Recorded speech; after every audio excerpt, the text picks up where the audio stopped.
معايا ومعاكم النهارده هيكون غدانا سهل وسريع وعلى قد الايد. وعايزه اقول لكم بقى الوصفه دي قديمه جدا، بس عملناها كده وطورنا فيها وقدمناها لكم بشكل جديد وقيمه غذائيه عاليه بكتير. وصفه سهله وسريعه وعلى قد الايد وباقل الامكانيات هتعمليها، وكل مكوناتها موجوده عندنا في البيت. يا ترى هي ايه؟ هنشوف مع بعض مقاديرنا وطريقتنا. بس يا ريت اللي ما اشتركش في القناه يشترك، ولايك وكومنت. احلى متابعين واحلى مشاهدين لقناه ايمي والعائله، ولايك كتير عشان الكل يستفاد. وعايزه كده القناه تكبر وتكتر بيكم يا احلى متابعين واحلى مشاهدين لقناه ايمي والعائله. يلا بينا نبدا ونسمي الله ونقول بسم الله الرحمن الرحيم، ونشوف اول حاجه في الوصفه بتاعتنا. طبعا المقادير ومقاديرنا هتكون بسيطه جدا وهتكون كالاتي. اول حاجه انا عندي هنا بصلايه حلوه كده، يعني متوسطه او حسب الكميه اللي انت هتستخدميها في الوصفه. انا هنا مستخدمه بصله متوسطه. هنبتدي ان احنا نخرطها كده تخريطه تكون كويسه، وماده بقى دهنيه ايا كان اللي موجود عندك اشتغلي بيه، زيت على سمنه زيت اللي موجود عندك اشتغلي بيه. وطبعا هننزل مع البصله كده بحبه فلفل اسمر.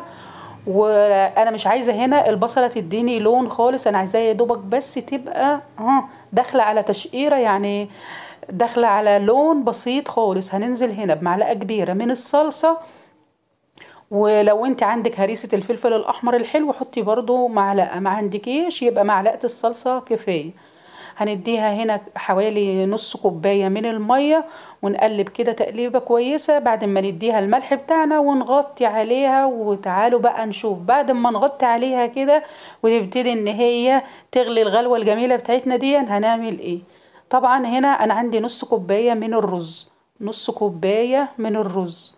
طبعا انا حطيت عليها يعني حطيت على الرز شويه ميه عشان الرز ينزل من الكوبايه. يبقى تاني خطوة بقى في الوصفة بتاعتنا هننزل بنص كوباية من الرز ومعاهم حبتين صغيرين من الكوسة، ولو حبة كبيرة يبقى حبة واحدة. هننزل بقى بعد ما قطعناها كده مكعبات صغيرة زي ما انتوا شايفين كده على الرز بتاعنا، وقلبيهم وسيبيهم بقى غطيهم لحد ما ايه يخشوا على سوا. هقولك حاضر بعد كده هنعمل ايه. بصوا يا حبايب قلبي بقى المكونات بتاعتنا ابتدت ان هي خلاص تخش على سوا.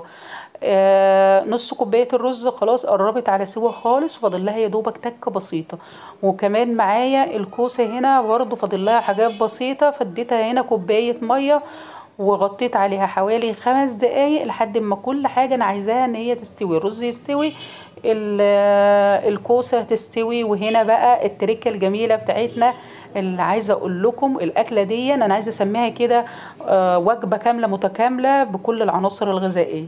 بصوا أنا هنا عندي بقى استخدمت بيض السمان، لو انت مش متاح عندك بيض السمان استخدمي بيض الفراخ عادي جدا. بس بما ان بيض الفراخ غالي فقلنا ان احنا ندور كده على البدائل. وطبعا السمان فوائده قوية جدا، وخش كده اعملي سيرش على بيض السمان هتلاقي فوائد كتيرة جدا. وعايزة اقول لكم البيضتين بمقام بيضة من بيض الفراخ. انا هنا استخدمت 5 بيضات من بيض السمان حسب بقى الكمية اللي عندك. انا هنا عشان ما انا عاملة كمية صغيرة، فانتي بقى حسب افراد اسرتك استخدمي بقى الكمية اللي موجودة عندك. متوفر عندك بيض السمان اشتغلي بيه، متوفر عندك وفي امكانياتك ان انتي تقدري تجيبي بيض الفراخ اشتغلي بيه. عايزة اقول لكم الاكلة دي جميلة جدا وفوائدها وقيمتها الغذائية عالية جدا. انا من كتر ما الاكلة جميلة عايزة اقول لكم ان انا هسميها شكشوك بيض السمان مع ايمان. ايه رأيكم بقى؟ اضحكوا بقى. بصوا هنا انا ضربت ال5 بيضات من بيض السمان زي ما انتوا شايفين كده، وابتديت انزل بيها على بقية المكونات بتاعتنا دي. يا جماعة الاكلة دي كانت من زمان وكانت بتتعمل بالبيض بس، وكنت بقى بتكتري البصل فيها وبتكتري برضو البيض كتير جدا، بس هنا عشان الظروف وعارفين ان كل حاجة غليت الطاقة 10. فاحنا على قد ما بنقدر بنحاول ان احنا نوفر لكم. بس بجد بجد ما تحكميش على الاكلة دي الا اذا جربتيها. اكلة جميلة واقتصادية وقيمة غذائية عالية جدا. نرجع مرجوعنا بقى للاكلة بتاعتنا بعد ما حطينا كده البيض بتاعنا اللي احنا ربناه في طبق لوحده، ونزلنا كده دوبناه كويس جدا بالمعلقة وقلبنا كويس. واحنا بننزل البيض قلبناه بالمعلقة وظبطنا الملح بتاعنا وسيبناه حوالي 5 دقايق بس لحد ما السمك يتقل كده، يعني سمكها او التقل بتاعها يكون زي ما انتم شايفين كده. حاجة بجد اللهم بارك. طبق بقى مخلل، وهاتي كده سطر عيش وكلي الاكلة دي نجربيها. بس اوعي تحكمي عليها الا اذا جربتيها الاول. بجد جميلة جدا وطعمها خرافة، واهم حاجة ان هي كاملة متكاملة من العناصر الغذائية. يلا بقى جربوها وقولوا لي رأيكم فيها ايه. وبكده يكون بقى الفيديو بتاعنا خلاص انتهى. اسيبكم على خير واشوفكم بخير بإذن الله مع وصفات كتير سهلة وسريعة وعلى قد الايد مع ايمي.